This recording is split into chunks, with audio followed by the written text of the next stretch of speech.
Assalamu alaikum dear students. Hope you all are fine. Welcome in the 10th lecture of Object Oriented Programming. जैसा कि मैंने last lecture में आपसे कहा था कि इंशाल्लाह नेक्स्ट लेक्चर जो हमारा होगा वो इनहेरिटेंस पर होगा। तो आज हम जो बात करेंगे वो इनहेरिटेंस पर करेंगे कि इनहेरिटेंस होती क्या है, इनहेरिटेंस का मकसद क्या है और इनहेरिटेंस को हम इस्तेमाल क्यों करते हैं, इसकी ज़रूरत हमें क्यों पड़ी। बेसिकली जब हम ऑब्जेक्ट ओरिएंटेड प्रोग्रामिंग की बात करते हैं ना, तो उसमें हमें जो है ना फर्स्ट ऑफ ऑल जो काम करना पड़ता है कि ऑब्जेक्ट्स के थ्रू हमें डिफरेंट क्लासेस को हम जो है ना एक्सेस कर सकते हैं। इसका जो सबसे बड़ा बेनिफिट है वो यही है ऑब्जेक्ट ओरिएंटेड प्रोग्रामिंग का, कि इसमें हम क्या कर सकते हैं कि हम ऑब्जेक्ट्स के थ्रू डिफरेंट क्लासेस को बार बार एक्सेस करके एक डेटा को, अगर सपोज एक फंक्शन आपने डिक्लेयर किया, आपने दो नंबर्स का सम परफॉर्म करना है, आप उन दो नंबर का सम परफॉर्म करने के बाद एक जगह पे आपने वो सम परफॉर्म कर लिया, अब आपको दोबारा कोड में कहीं आगे जाकर आपको दोबारा सम परफॉर्म करना पड़ता है। तो आप क्या करते हैं, आप फंक्शन को रिकॉल कर लेते हैं, जो फंक्शन आपने डिक्लेयर किया हुआ है उस फंक्शन को रिकॉल कर लेंगे आप इजीली। उस फंक्शन को अगेन रिकॉल करके उसको पैरामीटराइज फंक्शन अगर आपने बनाया हुआ है तो पैरामीटर्स पास करके वैल्यूज को चेंज करके आप इजीली एडिशन परफॉर्म कर सकते हैं। आपको अगेन कोड लिखने की जरूरत दरपेश नहीं रहेगी उसमें। तो इनहेरिटेंस में बेसिकली हम क्या करते होते हैं कि हम लोग क्या करते हैं, कुछ कैरेक्टरिस्टिक्स जो कि पेरेंट क्लास के अंदर मौजूद होती हैं हम वो इनहेरिट करवाते हैं किस में, चाइल्ड क्लास में। बेसिकली इनहेरिटेंस के अंदर ना दो चीजें होती हैं, एक होता है पेरेंट और एक होता है चाइल्ड, ठीक है ना, parent node and child node. तो दो किस्म की नोड्स होती हैं। और आप लोगों को वैसे भी अगर हम इसको जनरली समझें तो क्या होता है कि लाइक जैसे आप लोग हैं, आप लोगों के फादर हैं, आप लोगों के फादर की कुछ ना कुछ खसूसियात आप लोगों के अंदर जरूर होंगी। घर में कोई ना कोई एक या दो बहन भाई ऐसे जरूर होते हैं कि जिनकी जो क्वालिटीज होती हैं या आदत होती हैं वो क्या होती हैं, पेरेंट्स से मिलती जुलती होती हैं। तो वो क्या होता है, इनहेरिटेड होती हैं। कहाँ से? पेरेंट से। अब आपके वालिद साहब के अंदर कुछ कैरेक्टरिस्टिक्स या कुछ क्वालिटीज आपके दादा अबू से भी आई हुई होंगी। तो सिमिलरली ये इनहेरिटेंस का प्रोसेस जो है ना हमारी नॉर्मल लाइफ में भी एग्जिस्ट करता होता है। प्रोग्रामिंग में भी हम इसको इसी तरह से इस्तेमाल करते होते हैं कि क्या करते होते हैं कि एक पेरेंट क्लास हम बना लेते होते हैं। पेरेंट क्लास के बाद हम क्या करते हैं, जब भी हमें पेरेंट क्लास की क्वालिटीज को दोबारा यूज करना होता है या वही क्वालिटीज आगे किसी में ट्रांसफर करनी होती है, तो हम चाइल्ड क्लास के अंदर उन क्वालिटीज को क्या करवा लेते हैं, इनहेरिट करवा लेते हैं। तो आज अब हम प्रैक्टिकली देखते हैं इसके बारे में कि प्रैक्टिकली हम जो है ना अगर कोड के थ्रू इसको समझना चाहें तो किस तरह समझ सकते हैं। तो स्टार्ट करते हैं अपना आज का लेक्चर और प्रैक्टिकली फर्स्ट ऑफ ऑल देखते हैं कि प्रैक्टिकली जो है ना हम किस तरह से कोड लिखते होते हैं। तो फर्स्ट ऑफ ऑल वही hash sign include iostream dot H.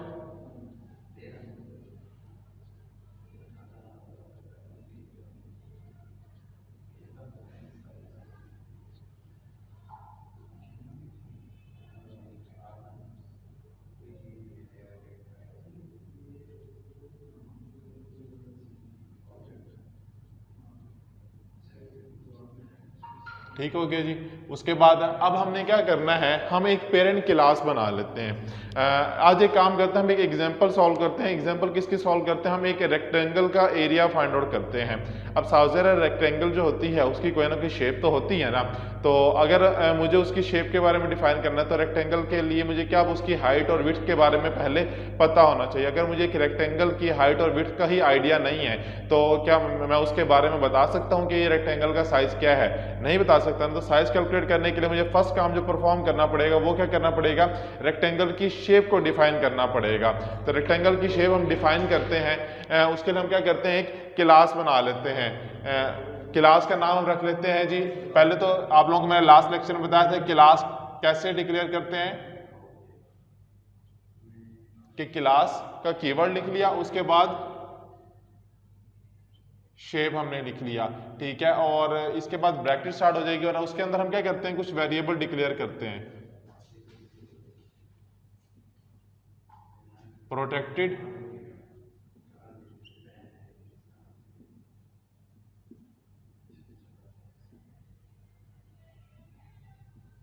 अच्छा, ये ज़रूरी नहीं है कि आप वेरिएबल के नाम पूरे ही लिखें, ये आपकी अपनी चॉइस है।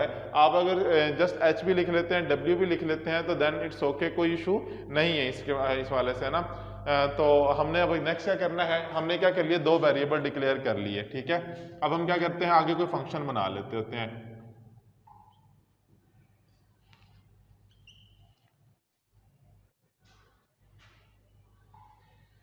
फंक्शन का हम कोई भी नाम रख लेते हैं, जो भी हमने नाम रखना है। आपकी मर्जी है, आपकी अपनी चॉइस है, आप जो भी नाम रखना चाहते हैं। फॉर एग्जांपल आप इसे नाम देते हैं कि जी आप एरिया कैलकुलेट करने जा रहे हैं, तो मैंने इसे एरिया का नाम दे दिया, ठीक है।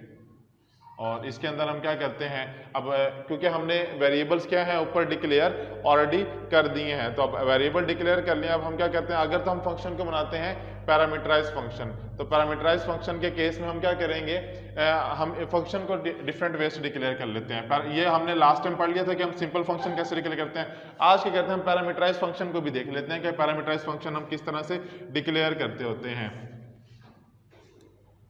तो first of all area calculate करने के लिए अब हम हाइट और विड्थ को सेट करवाने लगे हैं, तो हम यहाँ कर लेते हैं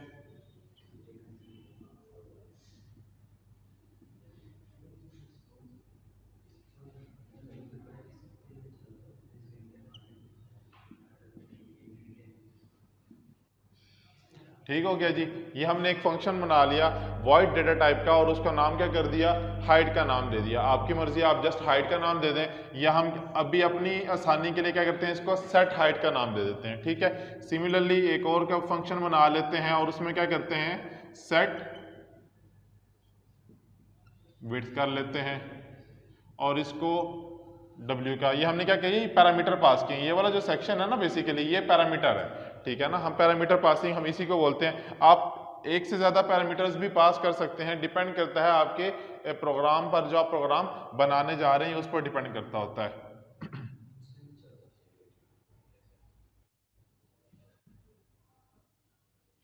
अब हम यहाँ पे क्या करते हैं, हमारे पास विड्थ का हमने ये डिक्लेयर किया हुआ वेरिएबल,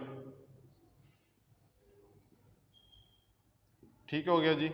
तो ये हमने क्या किया, फर्स्ट ऑफ ऑल हमने वेरिएबल डिक्लेयर कर लिए, देन दो फंक्शंस क्रिएट कर लिए और यहाँ पर हम क्या करते हैं, क्लास को क्लोज कर देते हैं। ये देखिए, ये जो क्लास थी, जो मैंने क्लास बनाई थी, मैंने क्या किया, इस क्लास को क्लोज कर दिया। अब नेक्स्ट मैं क्या करता हूँ, ये है पेरेंट क्लास मेरे पास। ये कौन सी क्लास है, हम इधर लिख भी लेते हैं कि ये कौन सी क्लास है,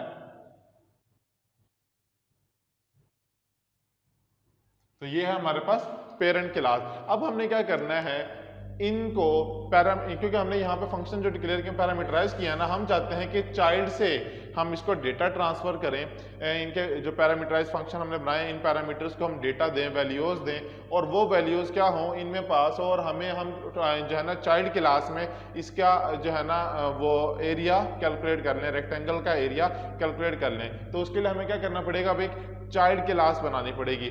चाइल्ड क्लास अगर हम बनाएं तो बाकी सारा सिंटेक्स तो सेम होगा, सिर्फ क्या होगा हमारे पास यहाँ पर एक चीज का फर्क आएगा कि हमने यहाँ पे इनहेरिटेंस परफॉर्म करनी होगी।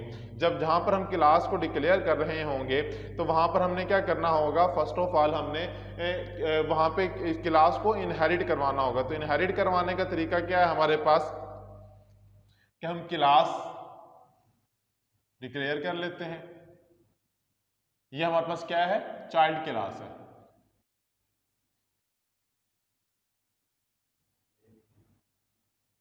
ठीक है। क्लास का नाम, अच्छा अब हम ये चाइल्ड क्लास का नाम, क्लास का पहले कीवर्ड और उसके बाद क्लास का नाम, तो हम रेक्टेंगल पर काम करने जा रहे हैं, तो मैं RECT लिख देता हूँ, ठीक है, रेक्टेंगल।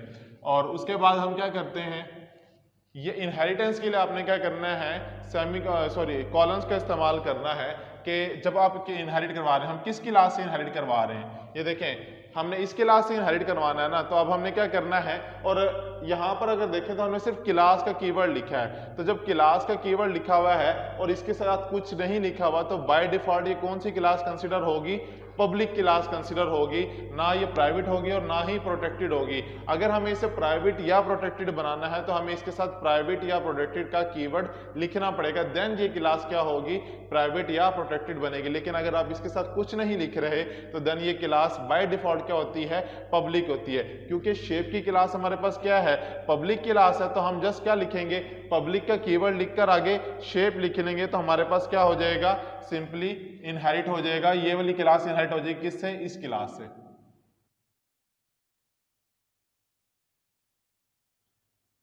पब्लिक और यहां पे हमने क्या लिखा हुआ है, शेप, क्लास का नाम क्या है, शेप। तो हमने क्या किया, ये इनहेरिटेंस परफॉर्म हो गई। अब हम क्या करेंगे, इस क्लास की जो चाइल्ड क्लास है उसकी बॉडी यहाँ से हम स्टार्ट करेंगे। अब इसके अंदर हम क्या करते हैं, एक फंक्शन बना लेते हैं। अच्छा, एक चीज़ मैंने मिस की है यहाँ पे, वो क्या है हमारे पास कि जब हम फंक्शंस बना रहे होते हैं तो हम उनके बारे में भी बताते होते हैं कि फंक्शंस प्राइवेट हैं या प्रोटेक्टेड हैं। तो हम यहाँ पे क्या करते हैं, इन फंक्शंस को हम क्या कर लेते हैं,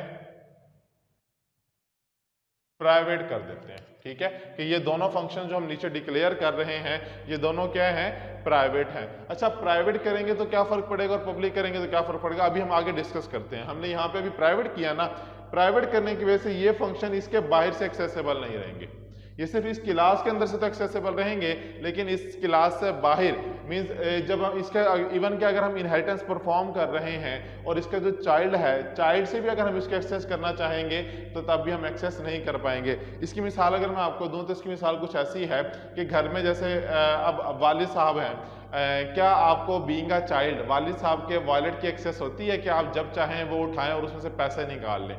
ऐसा नहीं होता ना, वो क्या है, वो उनकी प्राइवेट चीज़ है। तो प्राइवेट जो चीज़ें होती हैं उनकी एक्सेस क्या होगी, सिर्फ उन्हीं को होगी, उनके अलावा और किसी को उसकी एक्सेस नहीं होगी। सिमिलरली प्रोग्रामिंग में होता है कि जब हम इनहेरिटेंस परफॉर्म कर रहे हैं, किसी फंक्शन को अगर आपने प्राइवेट डिक्लेयर कर दिया तो जिस क्लास के अंदर वो फंक्शन एग्जिस्ट करता है वो उसी क्लास के अंदर से एक्सेसिबल होगा।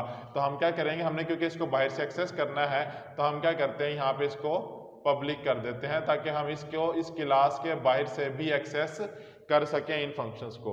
ठीक हो गया। अब हमने क्या करना है, एक और पब्लिक फंक्शन बना लेते हैं यहाँ पे।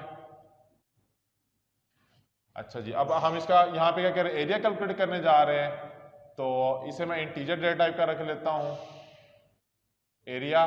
ठीक है ना, और यहाँ पे हमने क्या किया, अब हम क्या करते हैं, रेक्टेंगल का एरिया कैलकुलेट करने जा रहे हैं। तो रेक्टेंगल का एरिया कैलकुलेट करने का फार्मूला आप लोगों को पता होगा कि फार्मूला उसका क्या है, कोई आइडिया है आप लोगों को? आप लोगों ने मैथ्स पढ़ी हुई है कि रेक्टेंगल का एरिया हम कैसे कैलकुलेट करते होते हैं। बेसिकली हम उसमें क्या करते हैं, हाइट और विड्थ को आपस में मल्टीप्लाई कर देते होते हैं, तो हमारे पास क्या आ जाता है, रेक्टेंगल का एरिया। तो हम डायरेक्टली किसी और वेरिएबल को डिक्लेयर या स्टोर करने मेमोरी पर ज्यादा बोझ नहीं डालते हुए हम क्या करते हैं, रिटर्न करवा देते हैं क्या, हाइट एंड विड्थ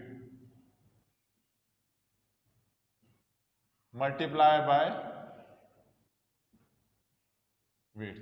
ठीक है, हमने ये रिटर्न करवा दिया और ये फंक्शन को क्लोज करवा दिया। और साथ ही हम क्या करते हैं, क्लास को भी क्लोज करवा देते हैं, क्लास की जो ब्रैकेट है वो भी हमने क्या करवा दी, क्लोज करवा दी। अच्छा, अगर आप यहाँ पर देखें तो मैंने दो वेरिएबल्स हाइट और विड्थ यहाँ इस क्लास के अंदर कहीं डिक्लेयर किए हैं? बिल्कुल भी नहीं, मैंने डिक्लेयर नहीं किया। मैंने इनको कहाँ डिक्लेयर किया हुआ है, यहाँ पर, और वो भी क्या रखे हुए, प्रोटेक्टेड रखे हुए हैं। कि जी प्रोटेक्टेड का मतलब क्या होता है कि इस क्लास के अंदर ये जो मैं वेरिएबल्स डिक्लेयर कर रहा हूँ ये प्रोटेक्टेड हैं, लेकिन ये इस क्लास के थ्रू क्या कर लेंगे, हम लोग एक्सेस कर सकते हैं, जैसा कि हमने यहाँ पर एक्सेस किया है। अभी हम इसकी लाइन बाय लाइन एग्जीक्यूशन भी देखेंगे तो आपको इसमें मजीद क्लियर हो जाएगा।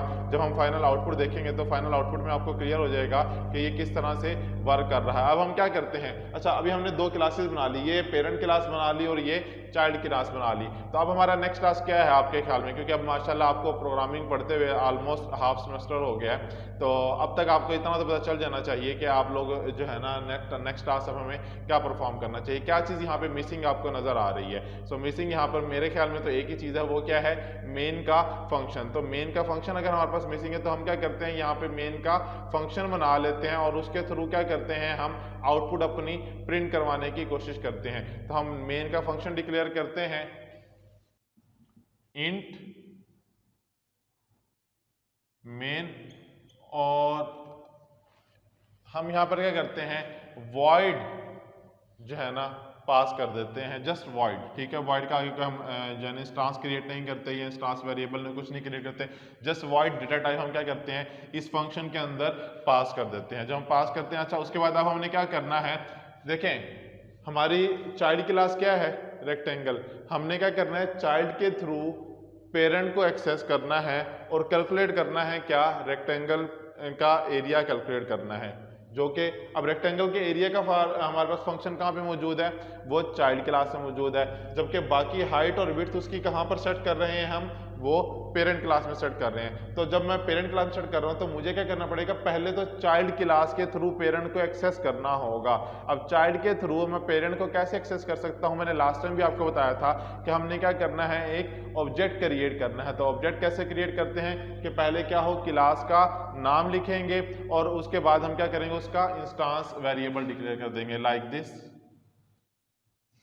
ये हमारी क्लास है और मैं इसे आर का नाम दे देता हूँ, ठीक है। ये इंस्टांस वेरिएबल को हम क्या दे देते हैं, आर का नाम दे देते हैं। अब मुझे इसके थ्रू अगर इस क्लास को एक्सेस करना है या इस क्लास के अंदर जो फंक्शन मौजूद हैं उनको एक्सेस करना है, तो मैं कैसे एक्सेस कर सकता हूँ। मैंने लास्ट टाइम भी आपको बताया था कि हमने क्या करना है, ये जो इंस्टांस वेरिएबल है इसके बाद डॉट लगाकर हम इजीली क्या कर सकते हैं, इसके अंदर जो फंक्शन मौजूद, जो पेरेंट क्लास के अंदर फंक्शन मौजूद है, क्योंकि ये चाइल्ड क्लास क्या कर रही है, पेरेंट को इनहेरिट कर रही है। तो पेरेंट क्लास के अंदर सारे जो जितने भी पब्लिक फंक्शंस हैं ये उनको इजीली एक्सेस कर सकती है। तो इजीली एक्सेस कर सकती है तो हम क्या करते हैं, आर डॉट, यहां पर पहला फंक्शन हमारा क्या है, सेट हाइट। तो हम इस फंक्शन को कॉल कर लेते हैं,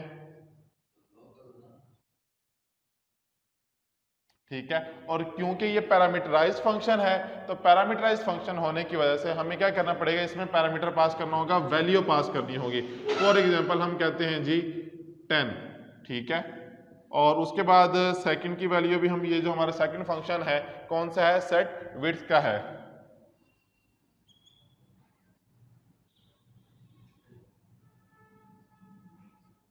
तो हम इसको वैल्यू दे देते हैं 5, ठीक है। अब हमने यहां पर क्या किया कि फंक्शन को कॉल किया, कौन सा फंक्शन को कॉल किया, पेरेंट क्लास के फंक्शन को कॉल किया, लेकिन किसके थ्रू किया, चाइल्ड क्लास के थ्रू। रेक्टेंगल हमारी क्या है, चाइल्ड क्लास है ना, जो इनहेरिट कर रही है किसको, पेरेंट क्लास को, जो कि शेप है, ठीक है। तो हमने चाइल्ड क्लास के ऑब्जेक्ट के थ्रू यहाँ पे पेरेंट क्लास के फंक्शंस को एक्सेस करवा लिया। अब हम क्या चाहते हैं, हम चाहते हैं कि आउटपुट को हम क्या करें, स्क्रीन पर प्रिंट करें। आउटपुट कैसे प्रिंट होगी, देखें चाइल्ड के अंदर हमारे पास क्या है, एरिया का मेथड हमारे पास मौजूद है ना। तो एरिया के मेथड के अंदर हम क्या करवा रहे हैं, हमने इन वैल्यूज को ट्रांसफर करवाना है, ठीक है। यहाँ से विड्थ सेट हो जाएगी, एच के अंदर, हाइट के अंदर स्टोर हो जाएगी, और यहाँ से हमारे पास क्या हो जाएगी, सॉरी विड्थ डब्ल्यू से ट्रांसफर हो जाएगी यहाँ पर, और हाइट यहाँ एच से ट्रांसफर होगी हाइट में। तो वो दोनों वेरिएबल यहाँ मौजूद है, हमारे पास रिजल्ट आया। अभी हम लाइन बाय लाइन एग्जीक्यूशन भी इसकी देखते हैं। तो हम क्या करते हैं, see out the area of rectangle is, ठीक है। तो अब हम आगे क्या करते हैं, हम इस फंक्शन को कॉल करवा लेते हैं। इस फंक्शन का नाम क्या है हमारे पास,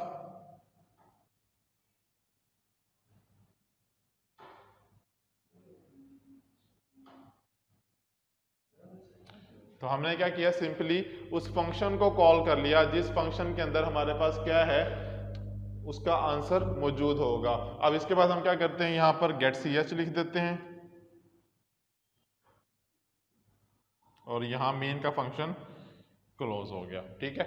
अब अगर हम इसको समझना चाहें, लाइन बाय लाइन एग्जीक्यूट करना चाहें, तो जैसा कि आपको पता है कि जब भी प्रोग्राम चलता होता है तो सबसे पहले कहाँ आता है, मेन के फंक्शन पे, वहां से अंदर आएगा, आगे आएगा, देखेगा रेक्टेंगल किसी क्लास का ऑब्जेक्ट क्रिएट हुआ हुआ है। तो कौन सी क्लास है, चाइल्ड क्लास है। तो उसे जैसे यहाँ पर आएगा तो उसे चाइल्ड क्लास का ऑब्जेक्ट क्रिएट हो जाएगा। कहाँ पर, मेमोरी में ये चाइल्ड क्लास का एक ऑब्जेक्ट क्रिएट हो गया, उसको स्पेस मिल गई। उसके बाद जैसे यहाँ आएगा तो आर डॉट सेट हाइट, जैसे आर डॉट सेट हाइट पर आएगा तो उसे वो समझ जाएगा कि पहले उसको इस क्लास पर जाना है। जैसे ही इस क्लास के पास आता है वो, तो यहाँ से उसको पता है ये क्लास क्या हो रही है, इनहेरिट हो रही है, कहाँ से, शेप से। तो वो फौरन यहाँ के बाद कहाँ चला जाएगा, यहाँ से सीधा आ जाएगा सेट हाइट के फंक्शन पर, ठीक है, जो कि कहाँ पर मौजूद है, पेरेंट क्लास में मौजूद है, ठीक है। तो पेरेंट ये सारे, और बेसिकली ये डायरेक्टली यहाँ से यहाँ नहीं आ जाता होता, ये पहले क्या करता होता, पहले यहाँ से ट्रांसफर होगा कहाँ,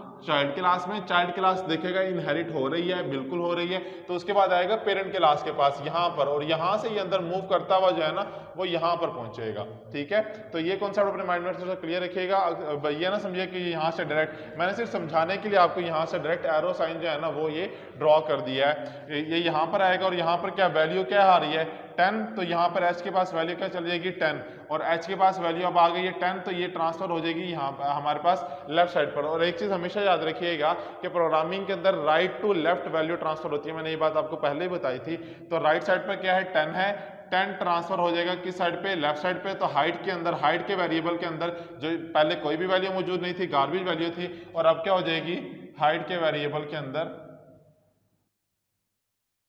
इससे पहले h के वेरिएबल के अंदर 10 स्टोर हो चुका था, ठीक है। और अब हाइट के पास भी वैल्यू क्या आ चुकी होगी, 10 आ चुकी होगी, ठीक है। उसके बाद वापस जब ये वैल्यू यहाँ से साइन हो जाएगी, उसके बाद यहाँ से ये निकलेगा, वापस कहाँ आ जाएगा, इधर ही आ जाएगा, ठीक है।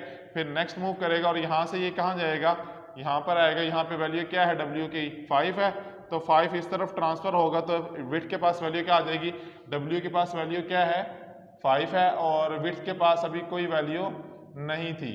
और जैसे ही ये पर यहाँ पर आया तो विड्थ के पास क्या हो जाएगा, वैल्यू ट्रांसफर हो जाएगी और क्या आ जाएगा 5 आ जाएगा। विड्थ के पास भी क्या आ जाएगी वैल्यू 5, और उसके बाद ये यहाँ से बाहर निकलेगा और वापस कहाँ आ जाएगा, यहाँ पर आ जाएगा, ठीक हो गया।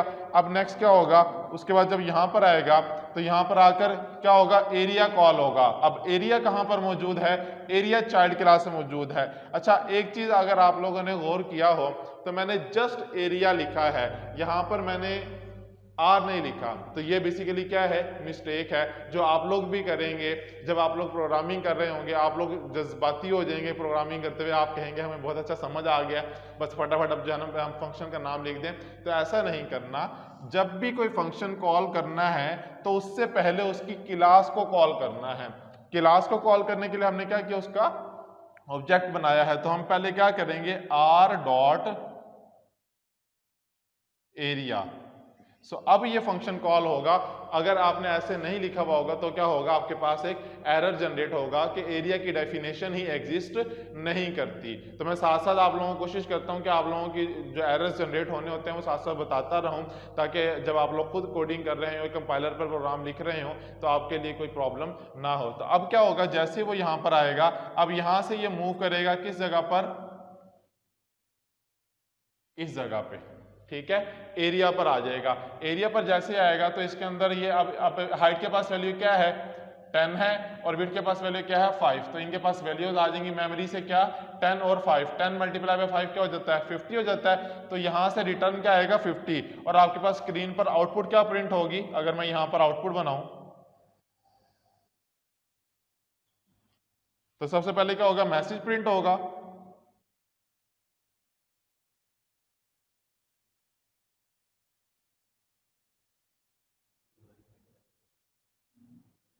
और उसके इसके बाद इसका आंसर हमारे पास क्या आ रहा है 50 आ रहा है, तो यहाँ पर क्या प्रिंट हो जाएगा 50, और उसके बाद प्रोग्राम क्या आ जाएगा, गेट सीएच पर आ जाएगा और आपको स्क्रीन पर ये आउटपुट नजर आएगी। सो होप सो आपको जो है ना इनहेरिटेंस की समझ आ गई होगी। हमने अभी जस्ट सिर्फ जो है ना बेसिक सिंपल इनहेरिटेंस पढ़ी है, अभी हमने इसके मजीद भी है, मल्टी लेवल इनहेरिटेंस भी होती है, ठीक है।